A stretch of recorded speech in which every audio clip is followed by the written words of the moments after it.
La pelota al palo. Debut de Emilio Hernández, del andino que llega para jugar con la máquina. Llegó esta semana, se presenta, juega y casi mete su primer gol en el fútbol mexicano. El árbitro central Ricardo Arellano dice: se acabó, 2 estrellas. El entendimiento del sistema del profe Mesa, creo que hoy sobre todo en el segundo tiempo se vio mucho mejor, ¿no? Cancha del Estadio Cuauhtémoc. La presentación en casa del equipo de Puebla contra Estudiantes Tecos. Acá viene el cuadro de la franja con esta gran jugada y Mauro Cejas. Al 28 se estaba estrenando.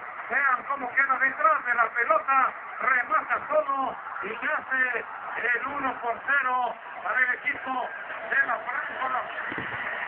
Pero tiene esta jugada y Carlos Ruiz. Este es Mauro Cejas, precisamente, del equipo de Estudiantes Tecos que hizo el 1-0. Así que aquella jugada no había pasado. Luego viene el Pescadito Ruiz, fracturado y todo de la nariz. Logró hacer el gol del empate al minuto 34. Llegó el segundo tiempo, la franja al ataque. Hay la oportunidad de su policía final. Así que el árbitro marca el penalti y vean qué bien detiene Rodríguez. El disparo del Pescadito Ruiz es detenido por el guardameta Rodríguez. Así que no hubo gol, sacó el árbitro del partido.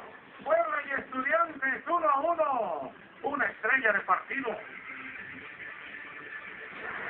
Estamos ahora en la cancha del Azteca, el América en su presentación en el Estadio Azteca con Chucho Ramírez frente a los del jefe. Hoy aquí otra vez, Monarcas de la máxima sobre Sabá de parte de Rojas, como a media semana, aquí lo abraza, trata de zafarse Miguel Sabá y Rojas termina encima de él, es una pena máxima, cobra Sabá, gol. Ya no le tiene miedo a la América, hizo gol Miguel Sabá al minuto 17, 1-0 Chucho.